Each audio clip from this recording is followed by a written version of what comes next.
ശ്രീമാത്രേ നമഃ. എല്ലാവർക്കും നമസ്കാരം. ഇത് ശ്രമിക്കുന്ന എല്ലാവരെയും സാക്ഷാൽ ശ്രീ പരമേശ്വരനായി കണ്ട് നമസ്കരിക്കുന്നു. കഴിഞ്ഞ ദിവസം നമ്മൾ ഗണപതിയെ കുറിച്ച് വളരെ സീരിയസ് ആയ ചില കാര്യങ്ങൾ സംസാരിച്ചു. അത് കേട്ട് എൻ്റെ വളരെ അടുത്ത സുഹൃത്ത് അദ്ദേഹം ഒരു ചോദ്യം ചോദിച്ചത് വളരെ പ്രസക്തമാണ് എന്ന് തോന്നുന്നു. അതുകൊണ്ട് തന്നെ നമുക്ക് ഇവിടെ പറയാം. ഗണപതി വിഘ്നേശ്വരൻ എന്നൊരു പേര് ഗണപതി. ആ പേര് കൃത്യമായി അന്വേഷിച്ചാല് വിഘ്നങ്ങളുടെ ഈശ്വരൻ എന്നർത്ഥം വരും.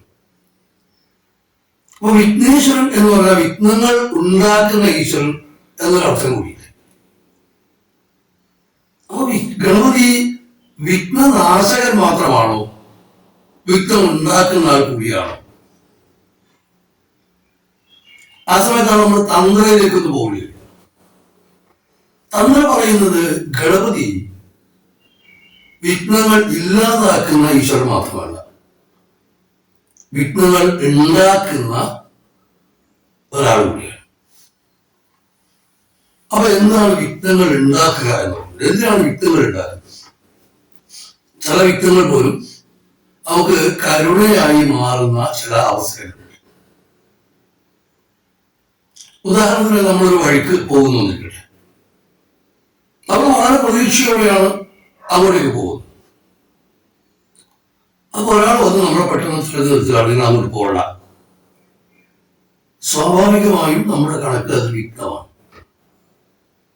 നമ്മൾ പോകാൻ ഉദ്ദേശിച്ചൊരു വഴിയിൽ നിന്ന് ഒരാൾ തടഞ്ഞു നിർത്തി, വിഘ്നം സംഭവിച്ചു. പക്ഷെ നമ്മൾ പോകേണ്ടിയിരുന്ന ഇടത്ത് നമ്മളുടെ വഴിയുടെ മുമ്പേ അഗാധമായ ഒരു ഗർത്തം ഉണ്ടായിരുന്നു എന്ന് കരുതുക. അല്ലെങ്കിൽ മരണം പതിയിരിക്കുന്ന എന്തോ ഒന്ന് അവിടെ ഉണ്ടായിരുന്നു എന്ന് കരുതുക.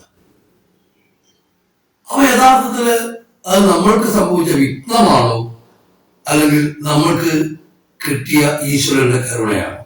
പലപ്പോഴും നമ്മൾ ആലോചിക്കാത്തൊരു തലമുണ്ട്. ഗണപതി തന്ത്രം പറയുന്നു, ഗണപതി വിഘ്നങ്ങളുടെ ദേവൻ കൂടിയാണ്. പെടാത്ത ഒരാൾക്ക് സംഭവിക്കുന്ന വിഘ്നം പോലും അദ്ദേഹത്തിനോടുള്ള ഈശ്വരന്റെ കരുണയാണ്. എല്ലാ താന്ത്രിക സാധനങ്ങളും എല്ലാ മന്ത്ര സാധനങ്ങളും വിഘ്നേശ്വരനാണ് ആരംഭിക്കുക. അതുപോലെ നമ്മൾ സാധാരണ നമ്മുടെ വീടുകളിൽ ചെയ്യുന്ന എല്ലാ കർമ്മങ്ങളും ഒക്കെ നമ്മൾ വിഘ്നം ഗുരുദേവ എന്ന് പറഞ്ഞ് ഗണേശൻ ആരംഭിക്കൂലേ. തന്ത്രവും അങ്ങനെ തന്നെയാണ്. പക്ഷെ തന്ത്രത്തിന്റെ പ്രത്യേകത, തന്ത്രം എന്ന് പറയുന്നത് ഒരു മൂർച്ചയുള്ള വാളിന്റെ മുകളിലൂടെ നടക്കുന്നത് പോലെ പ്രയാസമൊരു കാര്യം. അതുകൊണ്ടാണ് മുമ്പ് ഒരു ഷോർട്ട് വീഡിയോയിൽ പറയേണ്ടായിരുന്നത്, നമ്മൾ ആവശ്യമില്ലാതെ നമുക്ക് ഒരുപാട് ഫലം കിട്ടും എന്ന് കരുതി നമ്മൾ ചെയ്യുന്ന ഒരുപാട് അബദ്ധങ്ങളുണ്ട്. വാർത്താളി, വാരാളി, ചിന്നമസ്ത, ദുർഗാവതി, അങ്ങനെയുള്ള ഒരുപാട് ദേവതകളെ നമ്മൾ അറിയാതെ എന്തൊക്കെയോ നമുക്ക് ലഭിക്കും എന്ന് ചിന്തിച്ചുകൊണ്ട് നമ്മൾ ബീജമന്ത്രങ്ങൾ, ബീജാക്ഷരങ്ങളൊക്കെ കൂട്ടി ജപിക്കുന്ന ഒരു പരിപാടി. അപ്പൊ ഇത് നമ്മൾ ഒരുപക്ഷെ നമ്മൾ എത്തിച്ചേരുക ഭയങ്കരമായ അപകടത്തിലേക്കാണ്. അപ്പൊ അതിന് വിഘ്നം വരുത്തുക എന്നുള്ളതാണ്, അല്ലെങ്കിൽ അതിനെ തടസ്സപ്പെടുത്തുക എന്നുള്ളതാണ് വിഘ്നേശ്വരനായ ഗണപതിയുടെ കാര്യം. അപ്പൊ അദ്ദേഹം വിഘ്നങ്ങളുടെ ഈശ്വരൻ കൂടിയാണ്. പക്ഷേ ഭഗവാൻ നമുക്ക് തരുന്ന വിഘ്നങ്ങൾ അത് നമുക്ക് ദൈവം തരുന്ന കരുണയാണ് എന്ന് നമ്മൾ മനസ്സിലാക്കണം. ഗണപതി ശക്തിയുടെ അടിസ്ഥാനമാണ്. ഗണപതി ഒരുപക്ഷെ ഒന്ന് ശ്രദ്ധിച്ചാൽ നമുക്ക് മനസ്സിലാവും. ഗണപതി മൂലാധാരത്തിൽ, നമുക്കറിയാം നമ്മുടെ ആരാധാരങ്ങളില് മൂലാധാരത്തിലാണ് ഗണപതി. അതുകൊണ്ടാണ് മൂലാധാര ക്ഷേത്രസ്ഥിതം, വളരെ പറ്റിയുള്ള വാതാവി എന്നുള്ള അബ്ദുലിന്റെ കീർത്തനത്തിലൊരു വരിയാണത്. മൂലാധാര ക്ഷേത്ര സ്ഥിത മൂലാധാരത്തില് മൂലാധാരം പ്രത്യേകതയുണ്ട്. മൂലാധാരം പൃഥ്വിതത്വമാണ്, ഭൂരിതത്വമാണ്, നമ്മൾ ഏറ്റവും തുടക്കത്തിലുള്ള ആധാരമാണ്. പക്ഷെ അതി നിഗൂഢമായ ശക്തി ഉറങ്ങിക്കിടക്കുന്ന ഇടമാണ് മൂലാധാരം. മൂലാധാരത്തില് 3.5 ചുറ്റി സർപ്പാകൃതിയിൽ തലകുമ്പിട്ടിരിക്കുന്ന ആ മഹാശക്തിയുടെ പേര് കുണ്ഡലിനി എന്ന്. ഈ കുണ്ഡലിനി ഇട എന്നും പിങ്കള എന്നും പറയുന്ന 2 ചന്ദ്രനാടിയുടെയും സൂര്യനാടിയുടെയും ഇടയിലുള്ള ഈ കുണ്ഡലിനി എന്ന് പറഞ്ഞ 3.5 ചുറ്റിയിരിക്കുന്ന സർപ്പാകൃതിയിലുള്ള ഈ ശക്തി പതുക്കെ പതുക്കെ നമ്മുടെ ആധാരങ്ങളെ കടന്ന്, അതുകൊണ്ടാണ് നമ്മൾ പറയുന്നത് പടിയാറും കടന്നവിടെ ചെല്ലുമ്പോൾ ശിവനെ കാണാകും ശിവശംഭോ. ഇത് 6 പടികളുടെ ക്ഷേത്രമാണ്, നമ്മുടെ ആധാരങ്ങളുടെ 6 പടികളാണ്. ഈ ആധാരങ്ങളെ ഓരോന്ന് കടന്ന് കടന്ന് ശങ്കരാചാര്യന്മാർ ഉപയോഗിച്ച വാക്ക് കുലവിത്വ എന്നാണ്. കുലത്തെ ഭേദിച്ച് ചക്രങ്ങളെ ഭേദിച്ച് അത് അവസാനം സഹസ്രാരം എന്ന് പറഞ്ഞ സഹസ്രാര പത്മത്തിലെത്തുകയും 1000 ഇതളുകളുള്ള താമര വിരിഞ്ഞതുപോലെ ബോധത്തിന്റെ താമരപ്പൂ വിടർന്നിരിക്കുന്ന സഹസ്ര കോടി സൂര്യപ്രഭയുള്ള സഹസ്രാരത്തിലെത്തുകയും ഈ ശക്തി കുണ്ഡലിനി ശിവനോട് ചേരുകയും അങ്ങനെ നമ്മൾ ബോധത്തിൽ നിന്ന് അതിബോധത്തിലേക്ക്, കോൺഷ്യസിൽ നിന്ന് സൂപ്പർ കോൺഷ്യസിലേക്ക് നമ്മൾ എത്തുകയും ചെയ്യും. അപ്പൊ ഗണപതി ഈ സഖി, ഗണപതി ഒരു താക്കോലാണ്. നമ്മളുടെ ഉള്ളിലുള്ള തന്ത്രം ഒരിക്കലും പുറത്തുള്ള ഗണപതിയെക്കാളും, തന്ത്രം ഗണപതിയെക്കാളും നമ്മുടെ ഉള്ളിലാണ്.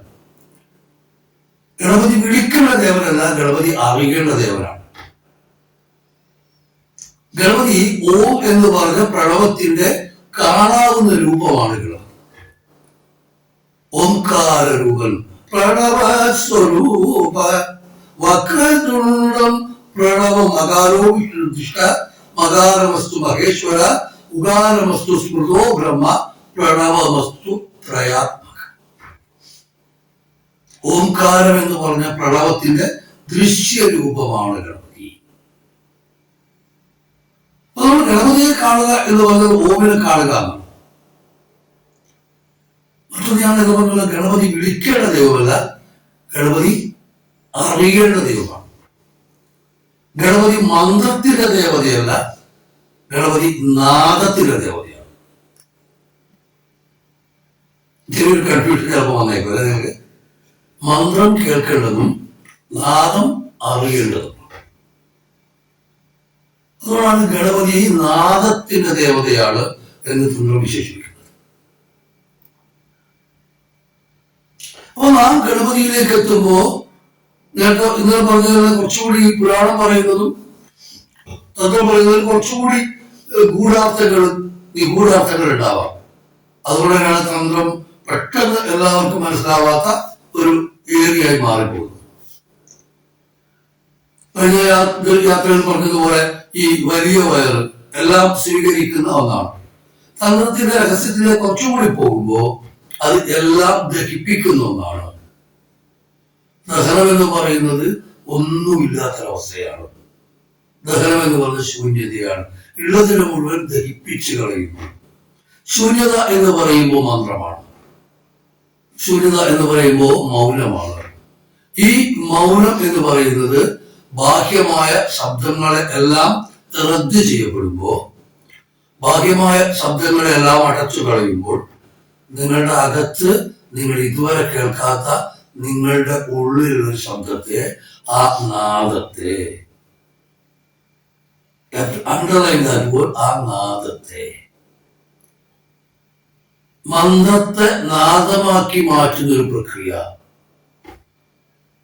ഭക്ഷണത്തെ ശൂന്യമാക്കി മാറ്റുന്ന ദഹന പ്രക്രിയ പോലെ മന്ത്രത്തെ നാദമാക്കി മാറ്റുന്ന ഒരു പ്രക്രിയ നമ്മുടെ ഉള്ളിൽ സംഭവിക്കും.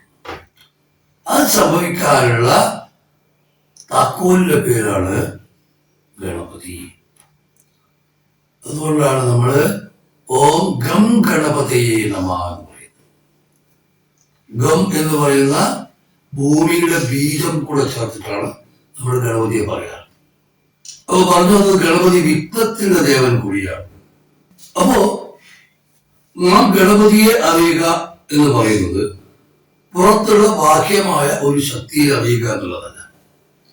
നമ്മുടെ ഉള്ളിൽ ഉറങ്ങിക്കിടക്കുന്ന മഹത്തായ ബോധത്തെ, നമ്മുടെ ഉള്ളിൽ ഉറങ്ങിക്കിടക്കുന്ന മഹത്തായ ശക്തി.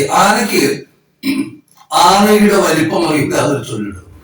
ഗണപതിയും ആനയുടെ രൂപത്തിലാണ് കാണുക. നിങ്ങൾക്ക് നിങ്ങളുടെ വലിപ്പം അറിയില്ല. നമ്മൾ യുക്തിവാദികൾക്ക് നമുക്ക് എന്നും പറയാം. പക്ഷെ നമ്മുടെ ഉള്ളിൽ ഒരു മഹാശക്തി ഉറങ്ങിക്കിടപ്പുണ്ട് എന്ന് തന്ത്രം പറയുന്നു. എന്നിട്ട് എന്തുകൊണ്ട് ആ ശക്തി പുറത്തേക്ക് വരുന്നില്ല എന്ന് ചോദിച്ചാൽ വളരെ സിമ്പിളായ ഉത്തരവേ ഉള്ളൂ. നിങ്ങൾ ട്രൈ ചെയ്യുന്നില്ല. നിങ്ങളുടെ ഉള്ളിലുള്ള ആ മഹാശക്തിയെ, ആ ശിവശക്തി ഐക്യത്തെ, ശക്തിയെയും ശിവനെയും ഐക്യപ്പെടുത്താനുള്ള ശ്രമത്തില് നിങ്ങൾ പങ്കാളിയാവുന്നില്ല. മുകളിൽ നിൽക്കുന്ന ഒരു വസ്തുവിനെ താഴെയുള്ള കുട്ടിക്ക് എടുക്കാനാവാത്തത് അവന് കയറിപ്പോകാൻ ഒരു ഏണിയില്ലാത്തത്. ഈ ഏണിയാണ് നമ്മള് മുൻപ് പറഞ്ഞതുപോലെ ജപമെന്നും ഉപാസന എന്നൊക്കെ പറയുന്നത്. ഇത് വളരെ എളുപ്പമുള്ള കാര്യമല്ല. നമുക്ക് ഒരു ദിവസം കൊണ്ടോ 2 ദിവസം കൊണ്ടോ ഉണ്ടാക്കിയെടുക്കാൻ കഴിയുന്ന കാര്യമല്ല ഈ മന്ത്രസിദ്ധി, ഉപാസനാസിദ്ധി എന്നൊക്കെ പറയുന്നത്. പടിപടിയായി നമ്മുടെ പ്രവർത്തനത്തിലൂടെ, നമ്മുടെ മനനത്തിലൂടെ, ധ്യാനത്തിലൂടെ ആ സമയത്ത് ഈ നിങ്ങൾ ഉപാസനയിലേക്ക് എത്തുമ്പോൾ നിങ്ങൾ ഒരുപാട് നേടുകയല്ല, നിങ്ങൾക്ക് ഒരുപാട് നഷ്ടപ്പെടുക. ഇതിങ്ങനെ നഷ്ടപ്പെട്ട് ഒരു ശൂന്യതയിലേക്ക്, ഒരു ബിന്ദുവിലേക്ക് നമ്മൾ എത്തിച്ചേരുമ്പോഴാണ് നമ്മൾ നമ്മുടെ ഉള്ളിലേക്ക് എത്തിച്ചേരുന്നത്. അപ്പോഴാണ് നമ്മുടെ ഉള്ളിലുണ്ടാകുന്ന ശിവശക്തി ഐക്യ സ്വരൂപത്തെ, ആ മഹാശക്തിയെ നമ്മൾ കണ്ടെത്തുക. അതിനൊരു വാതിൽ തുറക്കാറുണ്ട്. അതുകൊണ്ടാണ് ഗണപതിയെ ദ്വാരപാലൻ എന്നൊരു പേര് കൊണ്ട് വിളിക്കുന്നത്. ഒരു ദ്വാരമുണ്ട്, ഒരു വാതിലുണ്ട്. ആ വാതിൽ തുറക്കാനുള്ള താക്കോലും ഗണപതിയാണ്. അതുകൊണ്ടാണ് ഏത് കർമ്മത്തിനെയും ആദ്യം ഗണപതിയെ കുറിച്ച് നമ്മൾ പറയുകയും ഗണപതിയെ നമ്മൾ സ്മരിക്കുകയും ഗണപതിയോട് വിഘ്നമുണ്ടാക്കരുത് എന്ന് പറയുകയും ചെയ്തു. കാരണം വിഘ്നം ഇല്ലാതാക്കുന്ന ആൾ എന്നതിനപ്പുറത്ത് വിഘ്നം വരുത്താൻ കഴിയുന്ന ആൾ കൂടിയാണ് ഗണപതി. അപ്പൊ നമ്മൾ പോകുന്ന റൂട്ട് കറക്റ്റ് ആണെങ്കിൽ, നമ്മൾ പോകുന്ന വഴികൾ കറക്റ്റ് ആണെങ്കിൽ, നമുക്ക് അർഹതപ്പെട്ടതാണെങ്കിൽ അതിന് വിഘ്നമില്ലാതിരിക്കുകയും നമുക്ക് അനർഹമായതിനെ വിഘ്നം വരുത്തി ആ കരുണ കാണിക്കുകയും ചെയ്യുന്ന വിഘ്നേശ്വര പാദങ്ങളിൽ പ്രണമിച്ചുകൊണ്ട് ഇത് കേൾക്കുന്ന നിങ്ങളിലെ ഓരോരുത്തരുടെയും ഈശ്വരാംശത്തിന് മുമ്പിൽ സാഷ്ടാംഗം നമസ്കരിച്ചുകൊണ്ട് തൽക്കാലം ഇടവാങ്ങട്ടെ. നമുക്ക് ഇനിയും ഒരുപാട് കാര്യങ്ങൾ സംസാരിക്കാനുണ്ട്. മുമ്പ് പറയുന്ന കാര്യം ഒരിക്കൽ കൂടി ആവർത്തിക്കട്ടെ. ഇത്തരം കാര്യങ്ങൾ ഇഷ്ടമുള്ള സുഹൃത്തുക്കളിലേക്ക് എത്തിക്കുക. നമുക്കിവിടെ ഒരു നല്ല സജ്ജന കൂട്ടായ്മ ഉണ്ടാവട്ടെ. ഇഷ്ടമായെങ്കിൽ ഇത് സബ്സ്ക്രൈബ് ചെയ്യുക, നിങ്ങളുടെ അഭിപ്രായങ്ങൾ അറിയിക്കുക. അതിനനുസരിച്ചുള്ള വീഡിയോകൾ നമുക്ക് ചെയ്യാൻ ശ്രമിക്കാം. എല്ലാവർക്കും ഒരിക്കൽ കൂടി നമസ്കാരം. ഹര ഹര മഹാദേവ. ശിവാത്രിയ നമഃ.